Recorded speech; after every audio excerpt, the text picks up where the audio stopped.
going on, everybody? Welcome back to the channel. Today, we have a pretty important positional rankings video for you guys. Nick and I are going to be breaking down our top 5 interior defensive linemen in this class. Obviously, with this being a Steelers-centric channel for the most part, in combination with the NFL draft stuff that we do, this group's generated quite a bit of buzz around these parts over the past several months, with that being a huge need for Pittsburgh. Lots of interesting players here to discuss. We'll go over strengths, weaknesses, how we see these prospects translate to the league. But first, Nick, how you doing today, my friend? I'm doing pretty good, Ben. I don't know. Actually, I do know, but I really enjoyed the Final Four games over the weekend, and looking forward to the national championship I don't want to talk tonight. about it. Yeah, I know you don't. It's okay, my dude. But I'm really excited to get into some ranking some defensive line prospects. The draft is once again another week closer, so I'm feeling great, man. I'm feeling pretty good. Yeah, we're in the home stretch here. I can't believe this, but we've done several of these positional ranking videos. We've done quarterbacks, running backs, receivers. We're going to try to crank out a couple more of these, especially at the positions of interest for like Steelers fans and things like that before the draft. But this is the first like defensive one that we've done this go around. You and I have done this in previous cycles before, of course, but really interesting class. I just kind of wanted to get your thoughts on the interior defensive linemen in general as a whole. For me, just like my quick summation of the group would just be that I feel like it's a little bit akin to the running back class, just in that there is just so much depth. I mean, I've got full like evals done on about like 9 to 10 guys. I've watched like 4 or 5 guys more that I still have to watch either like an extra game to put a final eval grade on. But yeah, I mean, I'm, a good 15 guys in on this class, and I just see so many guys that are going to end up carving out some type of rotational role at the next level. And this is one that's kind of unique in the fact that regardless of what your team needs in April, I feel like you're going to be able to get it, whether that's a run stop and nose tackle, you want an early down 3 tech, you want a penetrator, you want a pass rusher. You can find these guys really throughout the draft. They might not be the complete product that some of the guys we're going to talk about today are, but still significant strengths that can come in, help a football team. Because this is a position where you got to be, 5, 6 deep. That's the other thing people, I think, are maybe, really curious about with this group. So I just wanted to hear your thoughts on it. It's always interesting because like some classes they seem to lack a lot of nose tackles, and this Mm-hmm. one is it becomes really difficult to do the defensive line rankings because there's so many nose tackles I Yeah, like. So very like odd group for that. I'm almost tempted this year to make my own nose tackle tier and just put it like right there. Like you said, like there's just a pick your flavor type. You want like your gap penetrating like 3 techniques who can operate in a 4-3 system. Yeah, you got those type of guys. You also got like, guys like who can be like your 5 technique, like your 2 gapping run stuffers, but also Mm-hmm. be able to provide some pass rush flavor. That, and then of course you got your run stuffing nose tackles. Like there's a lot of pick your flavor. There's a lot of good athletes in this class, and that's what makes it really exciting. Yeah, absolutely. And a lot this class has generated like a ton of buzz, I feel like, over the past several months. So we've gotten tons of questions on this group, like our feelings on these type of players, and we're really excited to give you guys those. Just a quick reminder, we don't share our rankings with each other through the process. Just to try to keep things as authentic as possible. We don't talk about it until literally we set up the stream to record. So if you are someone that enjoys these deep dives from an evaluation standpoint, loves the NFL draft, please do us a favor, like the video, drop us comments, let us know your rankings as well. I always enjoy seeing those. All that stuff is really appreciated on our end. So number 5 in our rankings. You want to go first? You want me to take the floor? I think I'll let you take the floor first. Okay. Number 5. So this is really difficult because I was in between a couple different players that are in a similar-ish tier for me, but I ended up with going with Tyleik Williams, defensive lineman from Ohio State. So the things I like about Tyleik Williams, thick, sturdy frame. I mean, this dude he's rock solid. He's 6'3", 334 pounds. He's just a massive human being. If you want somebody that can like generate, knock back, reset the line of scrimmage for you, this is the dude in this class, in my opinion. I just love like the density that he brings to the trenches. He fires off the ball, just completely rocks people. Super strong. There are some like textbook teach tape level reps in terms of like him using a drop leg technique to take on double teams. Michigan game was a really good example of this. There was one play in the Notre Dame game that I watched this morning of them trying to run quarterback power in his direction. And these 2 guys are trying to down block him, and they just like couldn't move him off his spot. He was just an impenetrable force. So Yeah, the It's really Iowa fun to game. That watch him do that. Yeah, Iowa game is a good one. Especially he was good against his own rushing concepts in that one too. But he's nimble enough to like play around blocks, but he can also force his way through them with his like strength, just whichever one he kind of decides to do. I think the burst off the ball at his size is actually pretty solid. He's a pretty good mover for being that big. He's a work in progress as a rusher, which I do want to talk a little bit about, but he does have a semblance of a plan, concepts of a plan, if you will. I think one of the things I like about him is he uses this like forklift move where he attaches and tries to knock blockers off balance by attacking their elbow, drive them backwards. I thought that was really nice. He had a lot of success with that one.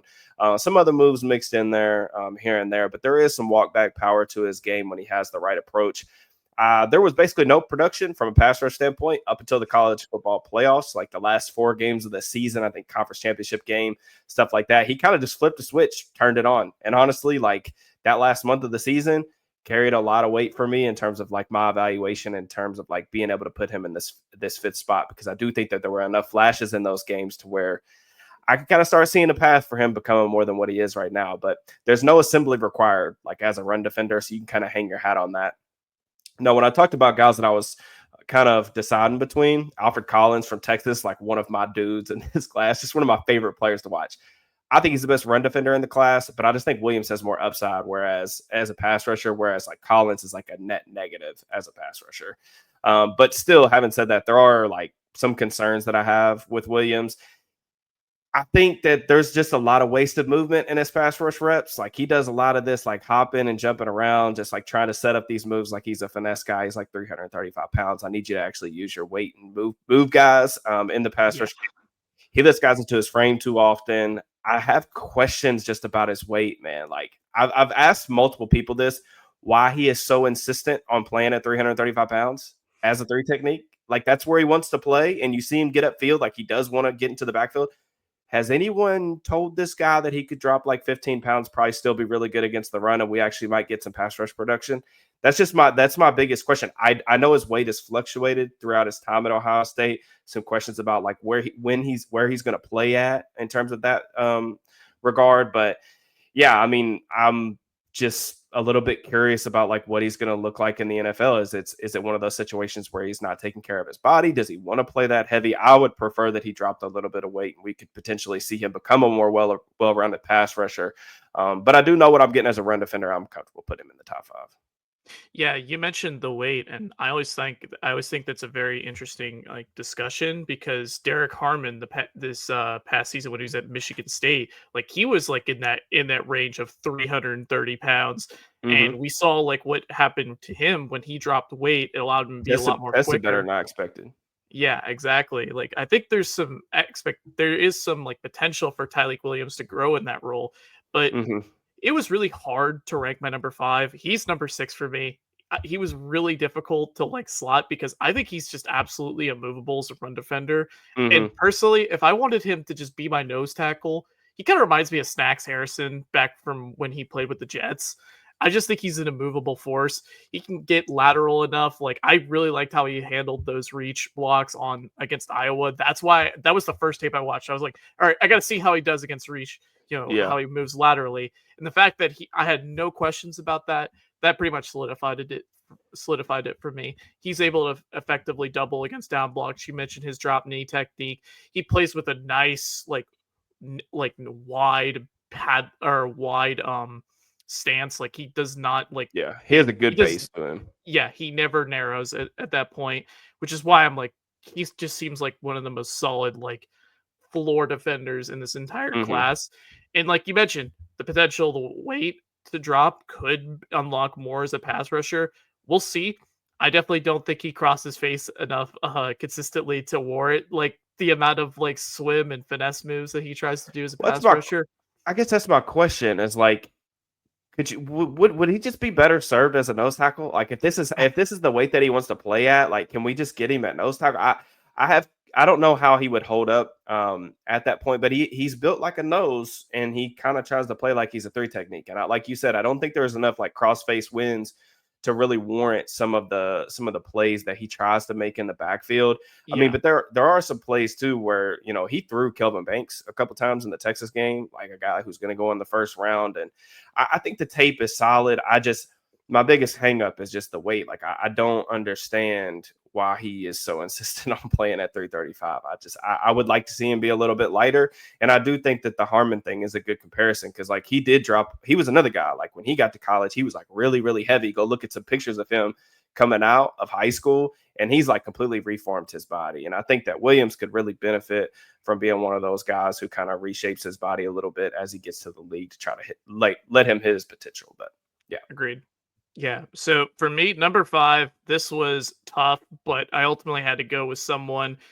I'm a sucker for these 5 techniques, these guys who can potentially be pass rushing 3 techniques and also be able to potentially 2 gap at the next Hmm. level. And while he's older, Darius Alexander out of Toledo is just there's just too much that I like on his tape where I'm just like I can't look away.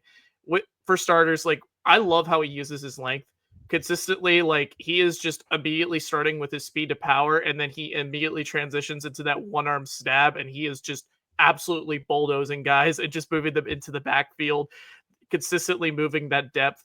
I also thought like against the run, he was working laterally against reach blocks extremely well. Like he is a quick guy. You cannot really cross his face consistently. And Hmm. you saw that at the Senior Bowl with how often like he was winning by just setting up his moves with like his his footwork. Like you would see him euro and then like swim across a guy like laterally. It was impressive to watch. And I think like he didn't quite get to show that pass rush repertoire in terms of like how he was playing. Like he was playing more as like this type of guy to win with power. And I think the fact that he has like so much in his bag as a lateral athlete really like encourages me about his upside. I do think, you have to talk about the age. Like he is a much older prospect. And Sure. sometimes those guys can be limited in their upside, but I like to think about this rationally because there are guys who just are late bloomers a lot of times. Hmm. TJ Watt was a guy who had to move positions and then he came out as like a 24-year-old and he ended up being a guy who was on an exponential growth curve. I think Darius Alexander might be approaching like that exponential growth curve. I don't think he's going to be, a player like TJ Watt by any instance, but I think he's going to be one of those players that you can play in different schemes. Like if you want him to be able to handle potential two gapping responsibilities, I think that he can do it in some instances. I do think he struggles like narrowing his base on base blocks and he can get a bit high in his pad level as a result of that, so he can Hmm. get knocked off his spot a little bit. But, those are things that he'll have to fix. But the pass rushing tape, I'm all for it. I really like what I've seen with his ability to win with like his hands. He's consistently winning with that club, that euro over. It's really impressive from what I've seen with Alexander. And while he's an older prospect, I think he's a guy I feel really comfortable betting on as a top 5 defensive lineman in this class. Yeah, I mean, I do think the age thing is a big conversation, because he is like 25 years old. Like defensive linemen could play like into their 30s. It's just about like trying to figure out like where he is at on his developmental plane. Is Yeah. he at the beginning? Is he at near the end? Is he a fully finished product? I do agree with like some of the things that you said, just like the initial punch. I think the initial strike, like he can really jolt guys. And I really like that about his game. You talked about the footwork, being able to set up his moves, things like that. As a run defender, I do agree. Like there is like there's some good stuff there. I was actually just like looking while you were like talking there, just because I remember like jotting down some notes about like some of his run stops. He had 23 run stops last year. That was 4th among the class. So it's pretty Yeah. solid production from that standpoint from Toledo. So yeah, I mean, I do think that he can knock guys backwards. He is a good player. It's somebody that I had like kind of on in that day 2 consideration as well. So my number 4 guy is Oregon's, which we've already talked about on this channel a couple times, I think, but is Oregon's Derek Harmon. So the top 4 guys for me were relatively simple to put together. It was more about just like the order of them, I think. But the 34 plus inch arms, I think the high cut frame has gotten a lot of Steelers fans, I think, reminiscent about like Stephon Tuitt when he was coming out of Notre Dame.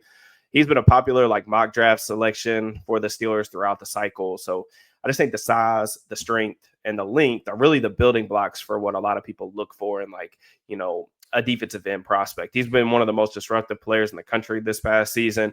He had 49 pressures this past year. That was 10 more than any other defensive lineman in the country. Like, he was consistently in the backfield. Like, every tape that I watched, I think I watched his tape originally in December. He was in the backfield almost every play.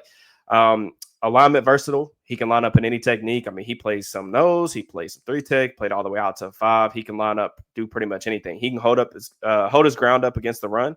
1 gap, 2 gap, double teams. He can get skinny through those. He can keep his linebackers clean at the second level. So I like that as well. Violent hands. He can discard blockers at the point of attack. I like that about him. I think he's a really smart football player. That was one of the things that I actually like really appreciated about like going through his film. I just felt like he was consistently around the ball just because he never lost. He always kept his eyes in the backfield. Eyes up yeah. consistently. And it was so, I thought he did it better than probably anyone in this class in terms of like understanding like how to rock back into a gap. There's a play, I forget what game it was. I want to say, I don't know, I'm going to butcher it anyway. But there was a play where they're running outside zone to his side, and he's trying to avoid getting reached, and the ball is about to cut back behind him, and he spins backwards off the block and makes the tackle in the previous gap. Yes, and it's like that's like the kind of stuff that I really like about his game. I just think he's a really highly intellectual player, and not just the awareness of his game. I think his motor, like he plays really hard, so that allows him to be consistently around the football. I think he's got a pretty good get off when rushing the passer, enough to cross face. He can get upfield quickly. Once he gets the edge with the club, he can kind of rip through contact, continually gain ground and route to the quarterback. There's real potential, I think, with his bull rush if he gains a better understanding of like how to actually use his length to his advantage. And that starts with like coming off low to the ball, driving through guys. He flashed it on occasion, but it just wasn't consistent enough. I think that teams that are really stunt heavy and value positional versatility are going to be a lot higher on Harmon than like other teams will be that have more like base or static fronts. A good chunk of his production came on the heels of like stunts, twists, etc. I don't necessarily think I view that as like a negative. It's just something that kept coming up on film. Like he's good in those situations, but they're not like necessarily like 1v1 pass rush wins. I struggle a little bit with Harmon's evaluation just because I think as a player, he's well-rounded. He's a really well-rounded prospect. I think he checks most of the boxes that you want for the position. He also comes with, I think, like fairly significant athletic limitations, I think, that are likely to be kind of illuminated at the next level. Just for starters, I just think he's such a linear athlete, man. Like he has the juice to get into the backfield on a consistent basis to create some chaos, but he's just so stiff. He can't make the impact plays that you want, like the sacks and stuff like that. At first, when I watched him in December, I think I watched like 3-4 games and like he was super low on the consensus board. I'm like, dude, this dude's production is off the charts. And like he's always in the backfield. He's got to be talked about more than this inside the top 50. And I think over time, his stock has risen to a point where I agree with the conversation now. But the more that I watched, the more it became kind of evident that he just, I don't think, has the flexibility or like the change of direction agility to consistently bring guys down the backfield, whether it was running backs, even like quarterbacks who were bad athletes, I thought were able to kind of escape his grasp a little bit. The PFF numbers kind of like shot a light on this. He had a 27% missed tackle rate. It's last so season. Bad. It is so bad. Like I said, the first 3 games I watched in December, I was like, this dude just doesn't finish. Like if we can just get him to finish. And like sometimes you'll look at guys like this that have like high missed tackle rates in the backfield, and you're just like, okay, like he's struggling to break down, to kind of decelerate and get himself on balance. Like I just think with him, I don't think he's got the movement skills and the flexibility to kind of break down and do it. Now, if you're more bullish on like him being able to do that at a little bit lower of a weight, because he did test a little bit better than I expected, didn't do the agilities, which is what I was really wanting to see. But nonetheless, I do think he's a good player. I think he could be like a plus starter for you at the next level. I think that he lacks like an athletic trump card for me to like put him in the first round conversation. And then I think that there just could be like, there's just a reality in which I think he could end up being more disruptive than productive. Yeah. I think you mentioned that's a great point on the disruptive versus productive. This is where valuable. Yeah, it's extremely valuable. I tend to chase disruptive more than production a lot of the time. I get it. Especially when I'm picking in like the middle rounds or like the teens to like 20s of the draft, because I tend to believe that those guys will give you the best hits. So Harmon, he ranks higher for me. I'm going to get this out of the way now because I think this is a good time. Yeah, I have him number 2 on my on my defensive line rankings. I think where we differ on our evaluation, because we see him very similarly Hmm. until a point. So you mentioned the missed tackle rate. You mentioned like the ability working laterally, or like be able to bend off consistently from the interior. Hmm. I You mentioned the stunts and the twists, and I always felt when he was working across a guy's face and then he had to rip upfield, I felt like he was working through that contact almost like better than I would expect a guy with that bad of a missed tackle rate. Hmm. And I kind of go back to what Stephon Tuitt was in the NFL. He had he had the ability to bend, and he could work through that contact like pretty well. He just consistently found a way to miss a tackle. And I think that's what I see with Derek Harmon more. And that's what kind of like allows me to be higher on him right now. Because Hmm. I do think he's already a solid base prospect, but I do think there's more in terms of working in like the speed to power, like you mentioned. I think there's a lot of like he knows how to use his length as a run defender, not quite as a pass rusher. I think I mentioned it with Darius Alexander, like the way he transitions from that speed to power bull rush into that long arm. I'd like to see Harmon try and do that a little bit more consistently. But I think the base of what you're getting and the fact he's such a scheme align, there's not a lot of like you can line him up just about anywhere. If you want him to two gap, you want him to three to be an attacking three technique. If you want him to even play nose at times, like I think he can Yeah. still handle it. And I again, the pad level thing will have to. It's a thing that comes up from time to time, but it's something he can do. And I think the fact I look at like things that he can do versus things that he can't, I really feel like the things that he can't is just something he needs to develop over time, as more so than just like this is what type of athlete he is. Yeah. And where it kind of became apparent to me was when I was watching him move in like the positional drills at the combine. And I don't like to put too much into this. I definitely don't, because I was when I was seeing on tape, like I felt like I was being confirmed. Like he was able to bend off his ankles like more than I thought. Like it was it was most people think he can. And that's why I was like, you see him in the hoop drill, like he's like really able to bend his bend his like weight, like for his knees really well. And I was really impressed with that. I thought he was able to do that at an effective enough level. So for me, I think the things that he can't do are things that he just needs to be developed to do. Hmm. Yeah, I think that's definitely the big thing. I think we kind of see a little bit differently, and I think that in combination with the like, I think I'm more so like maybe chasing the upside, whereas like you're taking somebody that you're like really comfortable as is going to be like a really solid player, and I do think that's what Harmon will be at the next level. I think my biggest question that I have is like the length. I do think that there is untapped kind of potential there. So if he does get to the next level and like let's just say like his athleticism or like he doesn't necessarily have the athletic profile to win with as much finesse as he did in college, I do think the fallback is there because he does have that length that he can, and I do think he is a strong kid. He just doesn't really he doesn't play long, and I think that that's something that can be developed in that regard, especially if he gets in like a good room with some vets and things like that. So yeah, I mean, I like Derek Harmon, and like just for those that are listening, I think like hopefully people have caught on by now, or like especially people that have followed me for years and years doing draft stuff. Just because I say like second round grade doesn't mean they won't go in the first round. I typically I'm a pretty tough grader. I normally only give out like early 20s in terms of like first round grades.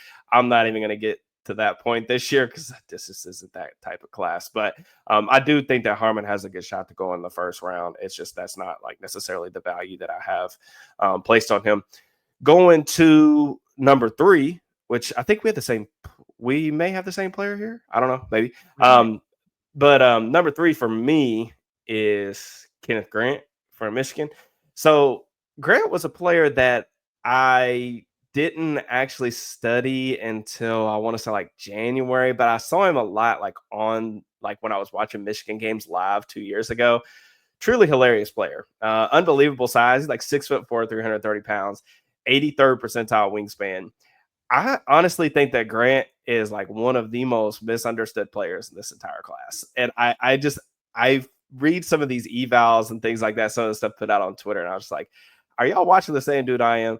But he's a really explosive athlete for his size. He's much more explosive, much more athletic, I think, than his pro day numbers, which would indicate he had a 7 something relative athletic score. I just think that hamstring injury or whatever he had like right before the combine, I'm not sure that I'm thinking that he was 100% healthy at his pro day. I just think he's a better athlete than that. I watched him run down Katron Allen. Everybody's seen that clip now from Penn State, but he ran this dude down, this running back down 40 yards down the field. Like, the motor runs really hot. I think the pursuit range is so much better than like what this type of archetype of player typically offers. And I'm really excited about that.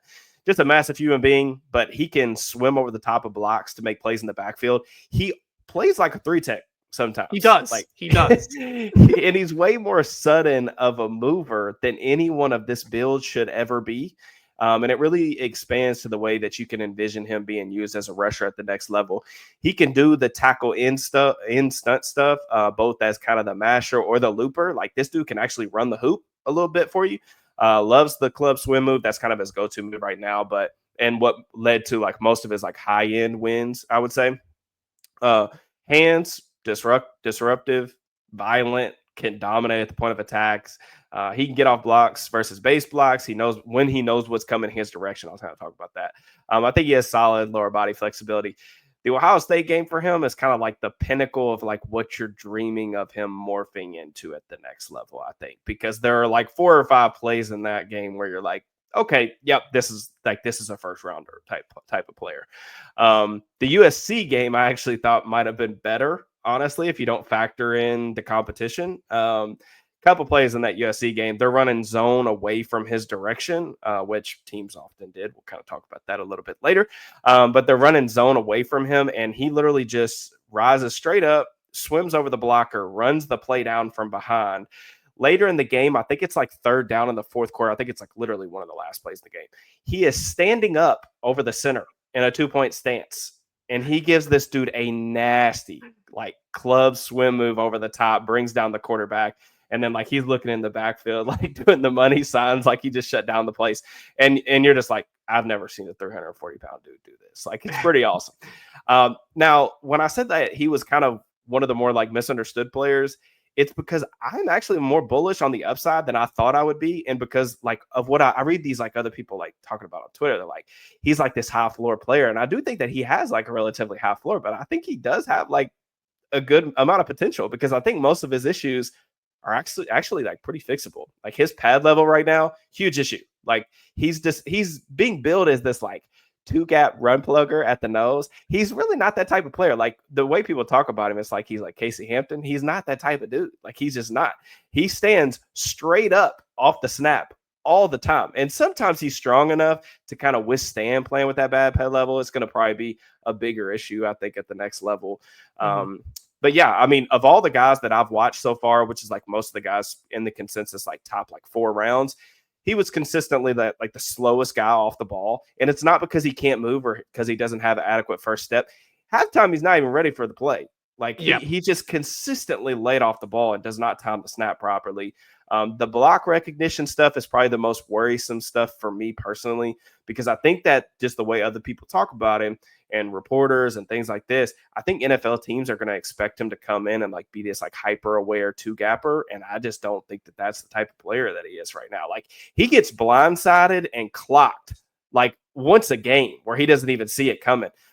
Even as a rusher, there are times where he can get the edge on a guy, and he's got so much like surface area because he's 6'4", 335 pounds, and guys just come over and just like clock him and put him on the ground. And so it's like that type of stuff for me from an awareness standpoint. He's just not there yet. But I do think, the floor kind of comes from, he's just this massive, powerful, and athletic human being. Like, we don't get these guys every year.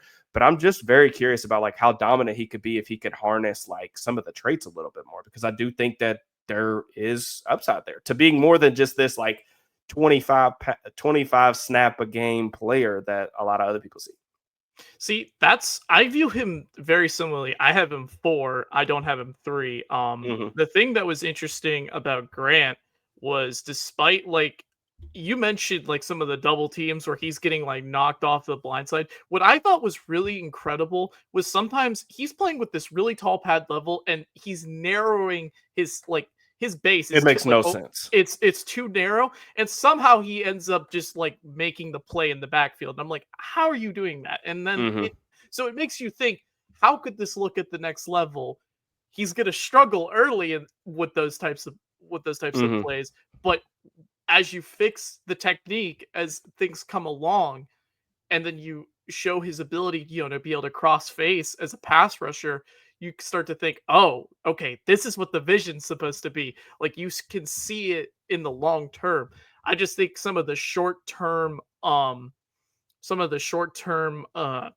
like instances, like you're gonna have to go to a good defensive line coach. Like you're gonna have to clean this dude's technique up. And I think for that, it kind of makes him a little bit more risky as a prospect. So that's why I Hmm. have him 4 and not like 3 or 2, because while I like his upside, I do worry what happens if he lands with the wrong coach. And I think it'll end up taking him longer, maybe with another stint on a different team, to Hmm. fully reach that upside. Like, you mentioned the testing. I was really curious about that because I didn't know if it was due to a hamstring or what it was, but Hmm. like Michigan tends to embellish a lot on For their sure. testing numbers.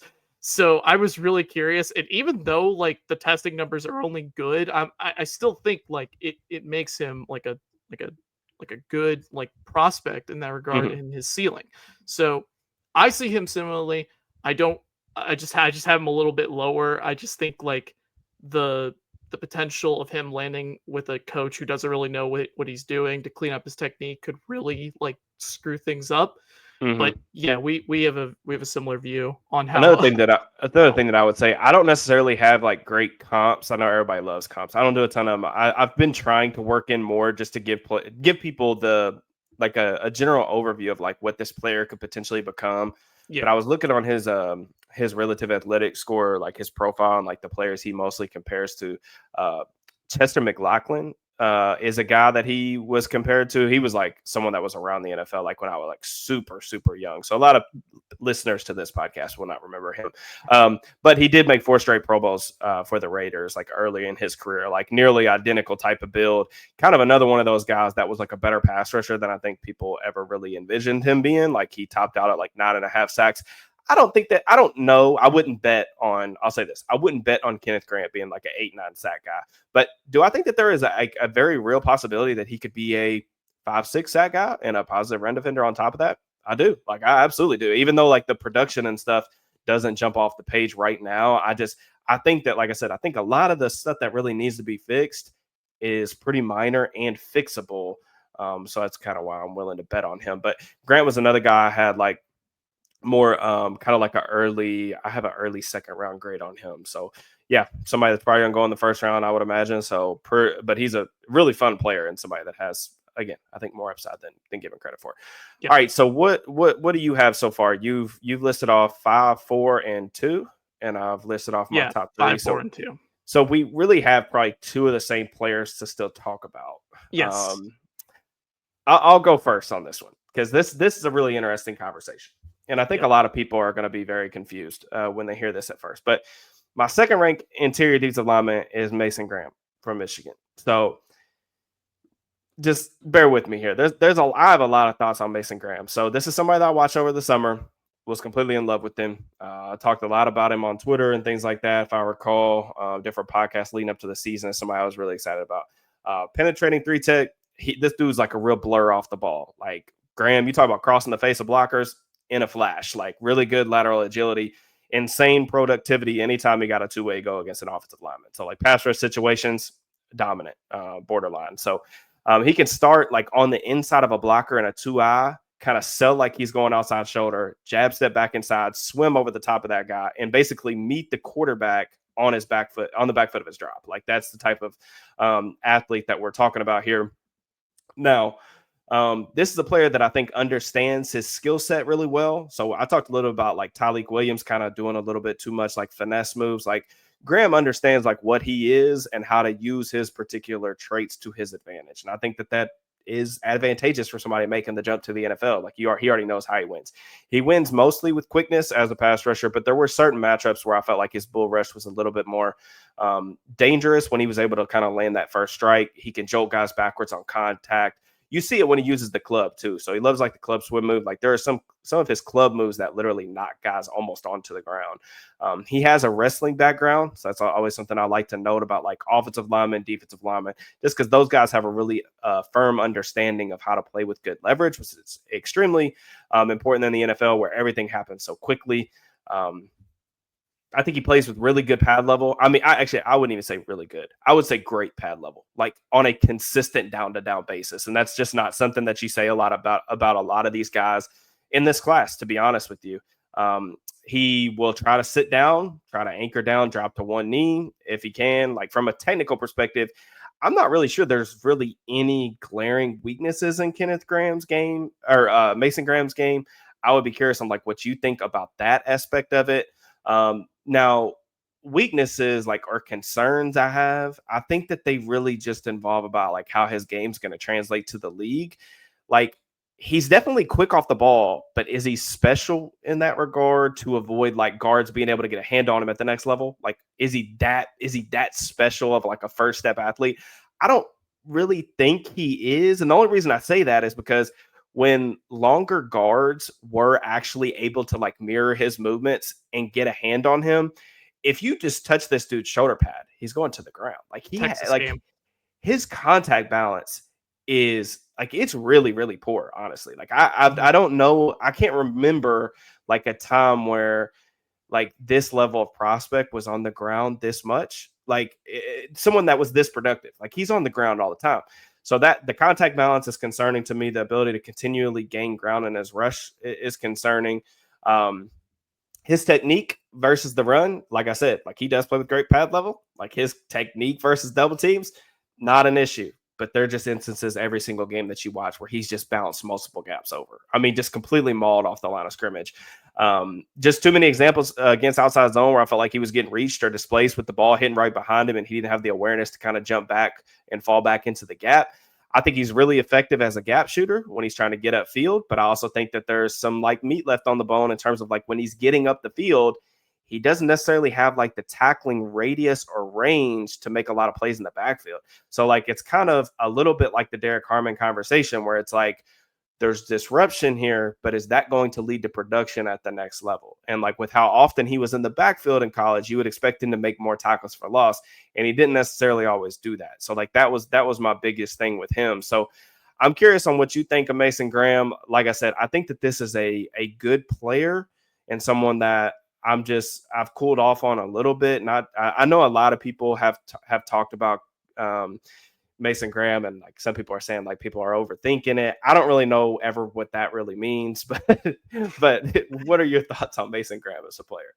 So people talk about overthinking, like prospect. I think there are instances when that can happen, but as I Sure. went into the tape more with this player, there was more and more concerns that kept popping up.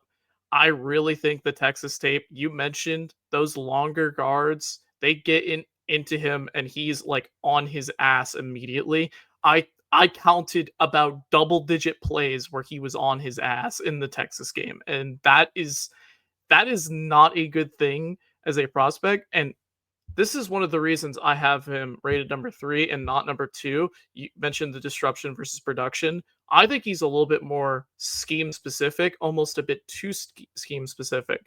The gap shooting aspect is one thing. It's the lack of power consistently with his pass rush. Hmm. When he's aligned in a 2-point stance, I feel like he's really you mentioned this before, how he could sell the outside shoulder and then like win across, like win across the guy's face.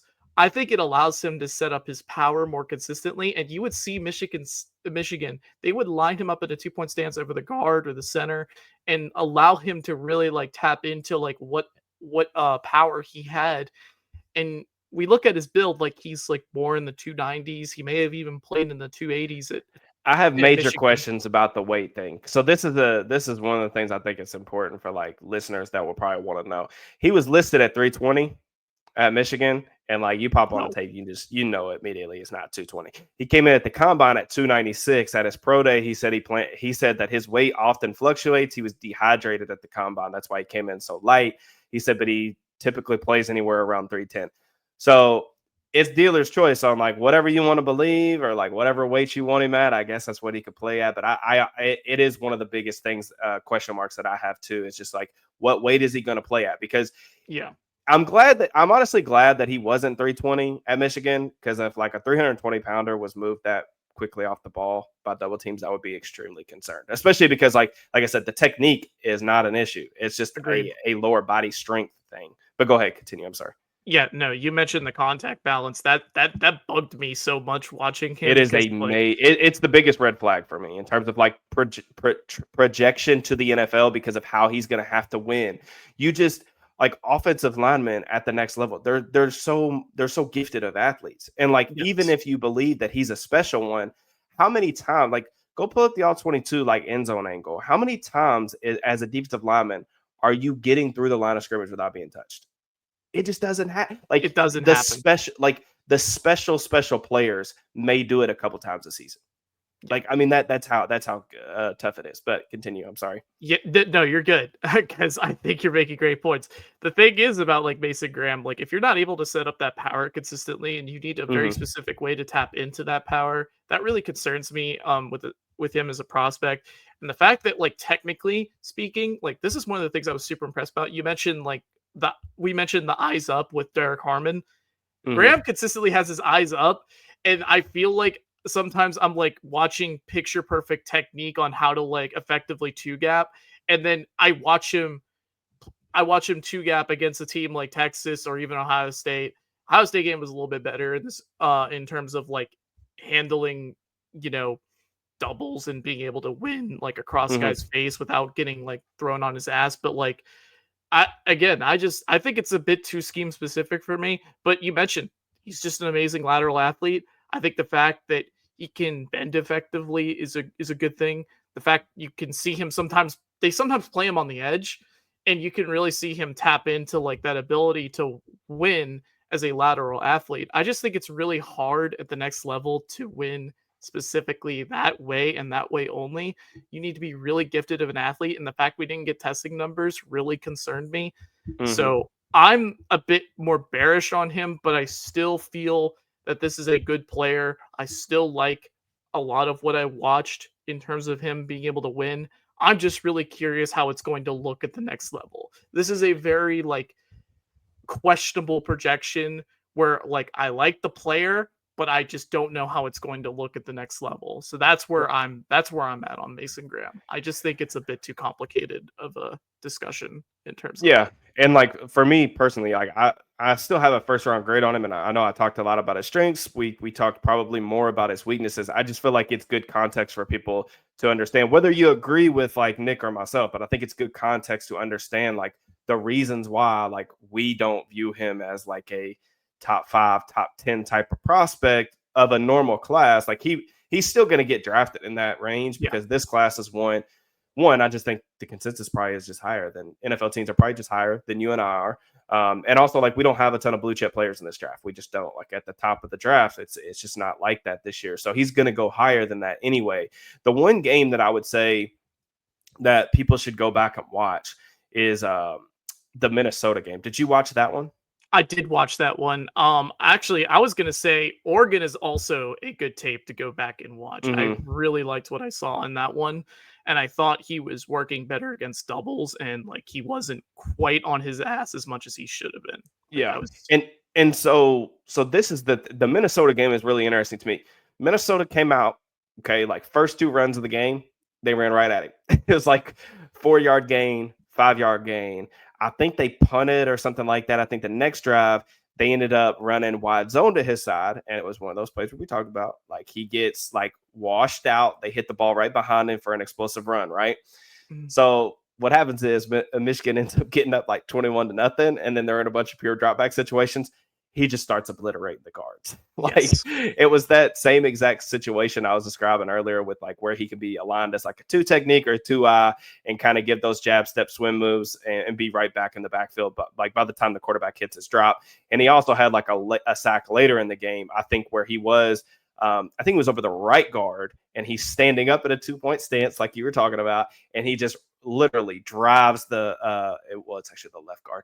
He drives the left guard like into oblivion, like almost into the stands. So it's like stuff like that where you're like, okay, like he could. I do think that regardless, like you're gonna get pass rush upside with this dude. Like I think he's a good athlete. I like you said, I would have loved to have gotten the testing just to confirm it because there is some downside here. I feel like with him as a player, and like I just feel like with this archetype of like smaller defensive lineman, I would like to see the testing numbers just to confirm like what we want to see. But yeah, I mean, I still think he's like a first round caliber player. I don't think that he's like a top 10 type of talent.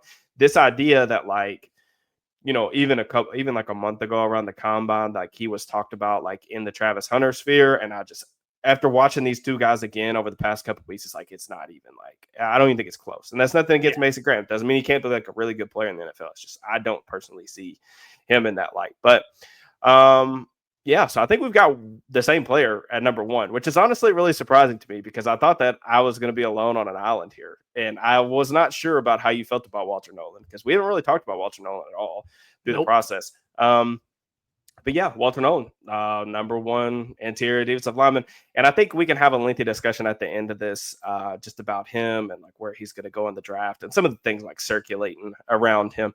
I have a lot to add on that because I've been trying to read into that. Yeah, I wouldn't say insight, but I just have some things that I've heard that I would like to share with our viewers, and like you can take it, you can leave it, whatever. But yeah, just really intriguing combination of like burst, lateral agility, and raw strength. When Nolan times the snap count, he's like super, super twitchy. He could just detonate plays in the backfield, get guys off the line of scrimmage. Movement skills allow him to make plays away from his gap all the time. He's really tough to reach on like outside zone runs to the perimeter. The Florida game really showed this. He was able to get sideline to sideline. Monster in that Florida game. He was so good. He was so good in that one. But he has the closing speed and the burst, like I said, to backdoor plays, which consistently shows up on film. Yep. And like when I'm talking about taking a guy in the first round, like I want to see him jump off the screen. And I felt like that Nolan did that multiple times a game when I watched him, did stuff that I feel like is not easily replicable if you're going to spend like this type of investment on a player. Because of all the other stuff that I've heard over the past couple of years, and this is like heading into summer of last year, I expected him to be super lazy in the run game. Just full disclosure, I didn't love his tape at Ole Miss. I didn't really love, or excuse me, at Texas A&M. I'm sorry. I didn't love his tape at Texas A&M at all. But I actually like found myself to be pretty pleased with how hard he plays. I think he plays really hard against the run. So I'm glad you see that because I don't see like the effort concerns on the tape like that. Yeah, are people saying? I haven't actually seen people say that there are effort concerns. Are people actually saying that? No, there are people who say like the effort like tends to wane from game to game, and as I watched more, I was like, I don't agree with that. Like, I do think that there is consistency issues. I don't think that is relative to effort though. And I think that sometimes those two things can be confused. I think at the college level because you expect these guys to always dominate, but just like I said, in terms of like high end reps, like just jump off the film type of stuff. There are maybe 3 guys in this class that have like a better like highlight reel. And I acknowledge that that's not all that goes into an evaluation. There's maybe 3 guys in this class that can put like their best 25 to 50 plays up against Walter Nolan's. It just show me the players. I don't think that they're out there. A couple plays that I wanted to highlight. There's a rep against Wake Forest where he just comes off the ball, to power, everything synced up, and he just blasts this left guard backwards into the backfield. The full pass rush arsenal is at his display. He's got the club swim, the cross chop, 2-hand swipe. When he gets to really tee off on guys in the pass rush situations, you'll see him set guys up with calculated footwork, like jab steps, hesitations, head fakes, the whole ordeal. I do think he is an alignment versatile player as a rusher. You saw this in the South Carolina game. We were talking about this right before we jumped on. But against the South Carolina game, they had a true freshman who was like a 4-star recruit, 6'7" kid. And they just started kind of matchup hunting. with Nolan. Like he kind of caught the fire symbol a little bit. They started putting him out against the tackle, and like he was just running through him, making plays that just really jumped off the film in terms of like running through guys' chest. I also like tweeted out a play earlier today about just him being a natural athlete. There's a play against that South Carolina game where they're running a stunt, and he's just like a bull in a china shop, not trying to do anything except detonate the center and knock him off balance so that the other rusher can kind of loop on the outside of him. And he kind of like loses his balance, falls to the ground, is able to like get back up, change direction, and then like Superman dive at Sellers, the quarterback, to make a sack in the backfield. And it's like, there are some things that you can't teach. And like that type of like natural athleticism, I feel like is one of them. So do you want to talk about Nolan's strengths that you had really quick, and then we can kind of get into some of the weaknesses and some of the noise stuff? Yeah. So the thing with Walter Nolan as a prospect that just really gets to me, he's a multiple win capable pass rusher. He doesn't Mm-hmm. need to win with just Sure. finesse. He doesn't need to win with just power. And the fact you see all of it in the arsenal is just really impressive. You mentioned the speed to power against Wake Forest. Something that was just I watched the LSU game. This is probably the most impressive one from a pass rushing perspective because he's Mm-hmm. getting doubled and he is like instantly pushing guys back, and then he's like swimming over like in between both guys, like because he's able to like fit in between those tight phone booth spaces. This is something that was so impressive to me. Is just he is a phone booth athlete. He will Mm-hmm. absolutely cross your face in an instant. It's absolutely insane to watch, and the fact you see like the high end like flashes of power and that ability to work lateral, that's like what you see in like the top end guys every Oh like yeah. in those drafts, like the Quinnen Williams, the Jalen Carters, in terms of like how it could look at its best. And Mm-hmm. I think that's what you really like with the Walter Nolan in terms of the flashes. I also, you mentioned the backside run stuff, the ability as a like to just go laterally. He's got so much range as a run defender. That's one of the things that kind of like bugged me a little bit about this class. Some of these Mm-hmm. guys don't quite have that range. Walter Nolan is like moving, like he is like hauling ass to like get on the back to get to the front side from the backside of these like zone plays, and I just see him chasing guys down consistently. Again, the ability to work through doubles is a little bit inconsistent. I feel like as a run defender, this is where it's really interesting because when he is just one gap penetrating and he's just needing to get upfield, I really feel like he can do it. I think the Mm-hmm. two gapping stuff is not something he necessarily can't do. I think he just needs to learn the discipline a little bit more in terms of like how it can look coaching wise. And this is Yeah. kind of where I want to make a little bit of a discussion. We're going to wait just a little bit longer, but there he used to be at Texas A&M, and something that really bothered me about Texas A&M, why did Nick Scorton go to Texas A&M, become this bulkier pass rusher, and just not have the production that he had at Purdue? Why is it that guys like Shamar Turner are so undisciplined? Why is it that Shamar Stewart is this raw, athletic bundle of clay, but he's not coached up to be like this Mm-hmm. guy? And that's what really the fact that Walter Nolan goes from Texas A&M to Ole Miss, and he's like putting on Euro steps and he's like consistently making guys miss. That that to me shows that there's a lack of coaching at Texas A&M, and I'm more Mm-hmm. worried about I'm less so worried about what I've seen from like what I've heard about like Walter Nolan from the Mm-hmm. Texas A&M days, as opposed to just evaluating the tape straight up. Because if I'm just evaluating the tape with Walter Nolan, I feel like this is one of the best players in this class. I feel like he's a top 10 player in this class just based off everything I've seen. The flashes of dominance in the LSU Florida games. You talked about South Carolina. I have not gotten to that one. So I'm really curious to watch that one. But Yeah, the Nolan South just did. Carolina one's like he's demolishing people. Yeah. Yeah, I mean, I would say for like weaknesses, I do think that the scheme he was playing in it at Ole Miss, it's very like slant heavy. So if Yes. you're talking about, he's not getting a lot of opportunities to like truly like two gap. Like that's not it's very much like slant, get up the field, and that does play to his strengths. And like you could probably say that like, hey, that's a good thing for him and maybe hit some of his weaknesses. I think that there is probably some merit to that, but I also see a guy who's incredibly strong and just like has a nose for the football. So I think that with time and coaching, like you admitted, he could probably get there. Now, some of the other things I had, I think the issue is really you talk about like the Quentin Williams, even like Jalen Carter, I would say, those type of players. Jalen Carter was, I think my number one player a Oh no, couple years ago. he's not in that realm, Yeah, but he has like the tool set to be that sure. type of guy. And I think Is the what difference is like yeah. people said like a lot of the same like lazy stuff about Carter. Like he doesn't play well. And I'm like, well, I mean, I don't know. I turn on the film and he's dominating every single game. I think that the difference between like him and a guy like Jalen Carter in terms of like the way that I grade him or whatever, it's just like the lack of consistency. And I think that's some of what you're talking about too. It just needs more refinement. Just it's not effort consistency because I do think he plays hard. It's just like he does go kind of rogue a little bit and like he Yes. runs hot and cold from a production standpoint.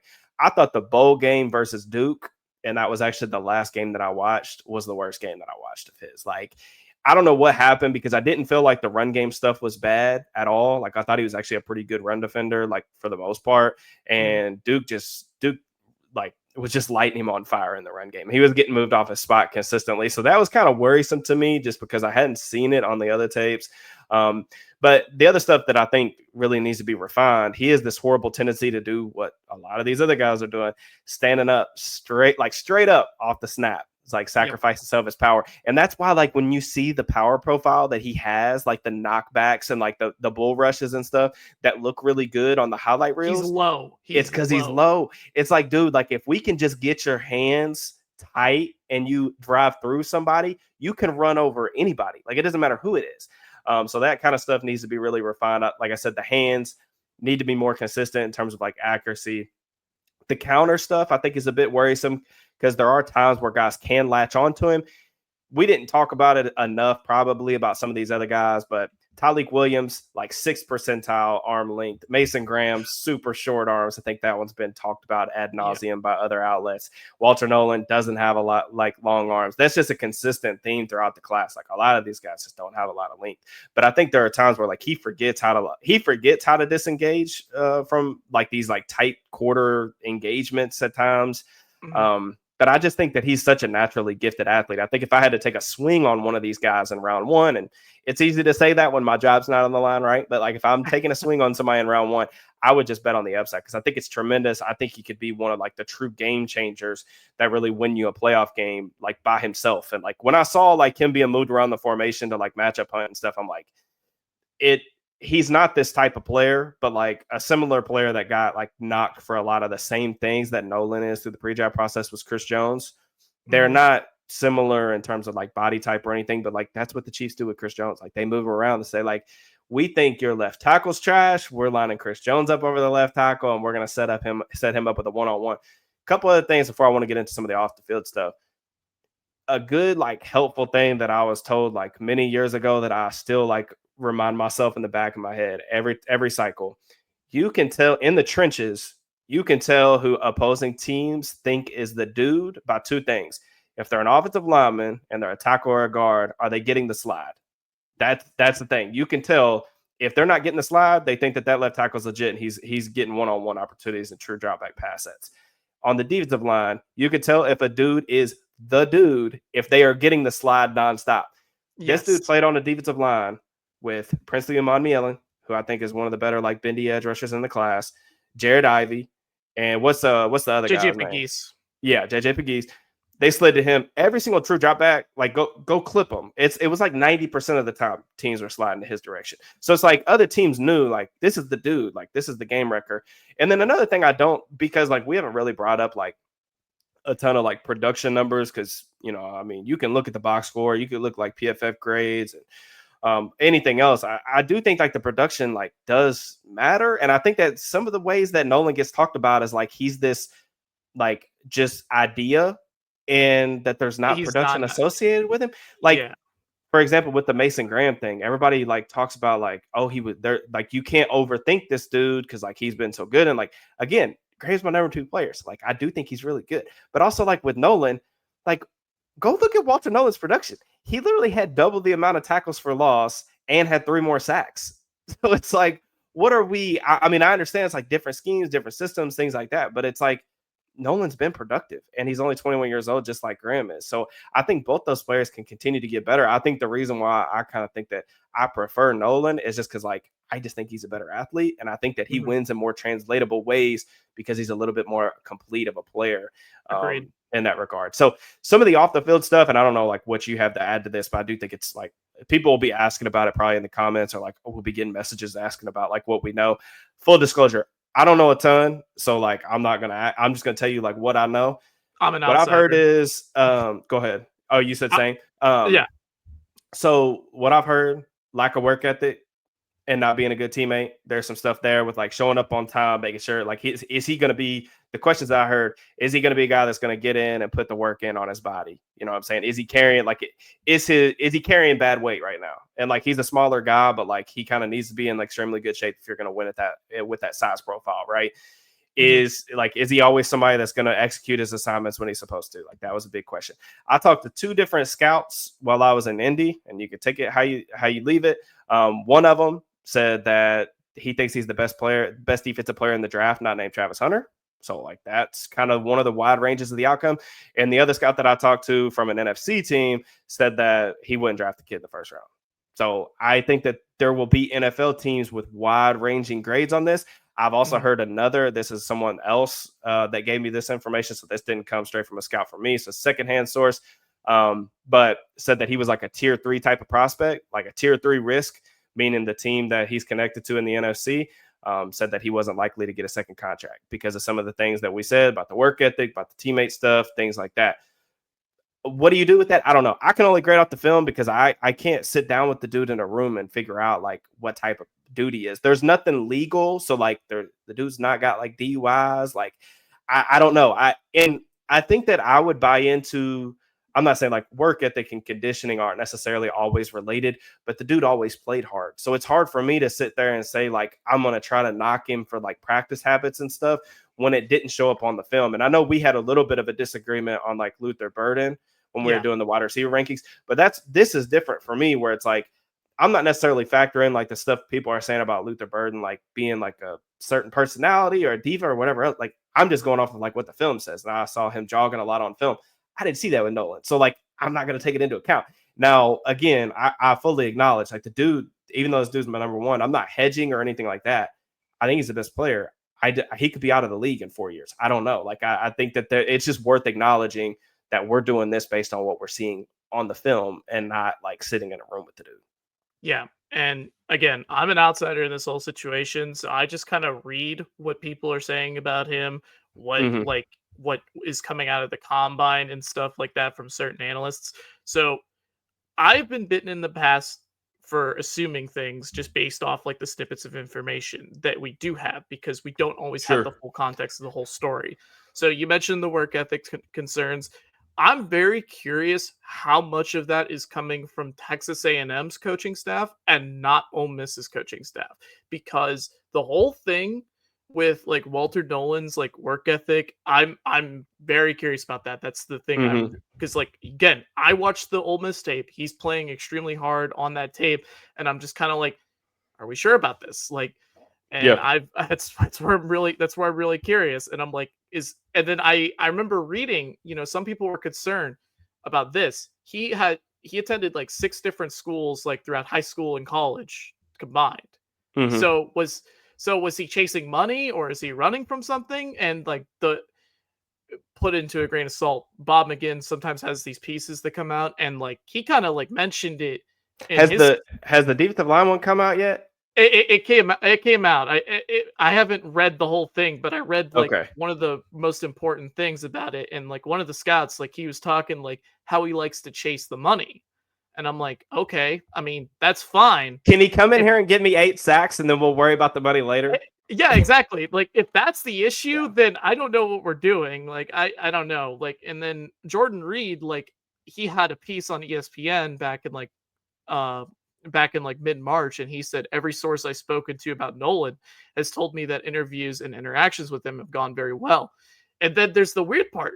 Daniel Jeremiah didn't have Walter Nolan in his third mock draft. So like I'm Mm-hmm. kind of like reading into the tea leaves a bit, and I'm like, it feels like we're just getting conflicting reports from both Yeah. sides, and I'm not so sure if it's happening from one, college coaching staff in Texas A&M and then Ole Miss.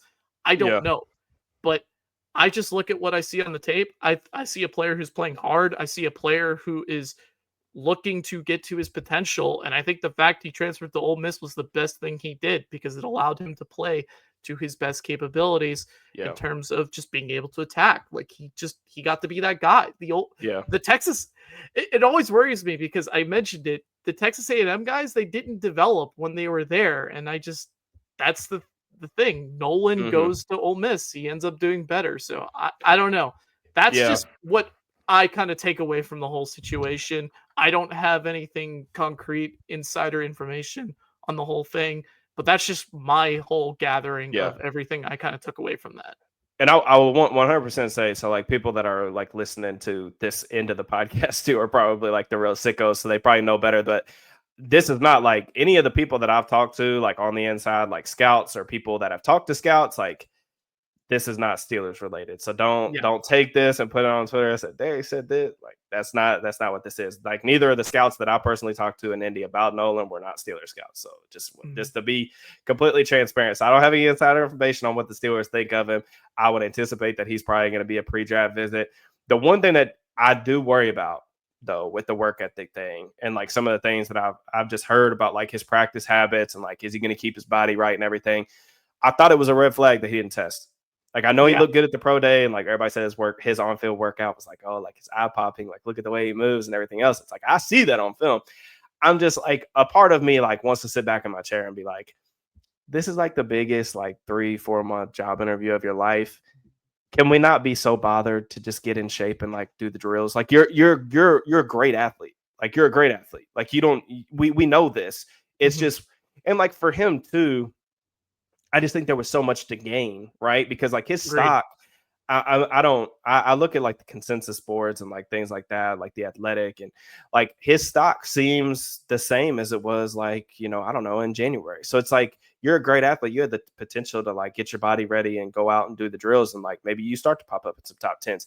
Think about all these people talking about like how we're overthinking like Mason Graham or this player, that player. This draft doesn't have a lot of blue chip players. Like he could have risen, like say he goes out and puts up, I don't think he's like a 10 relative athletic score athlete, but like, is he in the nines? Absolutely. He could have went out there Yeah. and tested exceptionally and then, boosted his stock to where we're talking about like, oh, like maybe we're talking about him in the top 10. So I don't know. It's really confusing. Like I said, I think the part of being like doing this on the outside, like draft evaluations and stuff, is just acknowledging the aspects of the evaluation that we don't have privilege to. And that's the meetings with the players. And like, we completely acknowledge like how much those matter. It's difficult to speculate on like a person's work ethic or a person's mindset when like I've never talked to the dude. So that's just what it is. Yes. And like this has worked out too. I'll just tell you, people are like long time subs to the channel will remember this because I actually talked about this, I think, on draft night a couple of years ago. Was this a couple years ago? Or maybe I was on the All Steelers draft show. I can't remember when it was. But it was right after day 2 of the 2022 draft. So I guess it was on the All Steelers show. But I had talked to another scout that literally DM'd me after the Steelers took DeMarvin Lee out. And he said, love Leal, love Pickens' game. They could not have landed in a better spot. Like Tomlin will get those boys right. There was not a lot of places that those two guys in particular could go and succeed, but I see it happening in Pittsburgh. Basically, same things with both of them. Heard this, like people, and you and I remember this because you and I were both really high on Pickens in the 2022 Yes. draft. Everybody that I talked to on Twitter, any like draft analyst, scout, anybody, nobody had anything good to say about George. But like I didn't let it affect my evaluation because I ain't never met the dude. You know what I'm saying? So Exactly. it's really difficult. And the George thing has worked out, regardless of what you say about George. Like he's been super productive. We'll see what happens long term with him. But like that has been an investment that's paid off for the Steelers. The Leal thing, other end of the spectrum, he hasn't gotten any better. That's what happens with day 2 picks. Like when you're taking them with developmental players. I acknowledge the risk with Nolan at round 1 is a lot bigger of a risk than those two guys were on day 2. Mhm. But Nolan could end up going day 2, and that's why. And it could end up being a big steal for a team. We'll see what happens. I don't know. But I love the player. I love the skill set. I think he has a tremendous amount of talent. So Same. That's a really lengthy conversation on Walter Nolan and a really lengthy podcast. So hopefully you guys enjoy it. Just on the way out, again, drop us a like. Make sure you subscribe to the channel. Make sure you turn notifications on for everything we've got cooking up in April. We will get back with you guys next week. I'm sure we'll do some more positional rankings for you guys. Maybe stick on the defensive side of the ball. Try to get y'all something else. So we really appreciate the continued support, and we'll holler at you guys next week. Peace and love.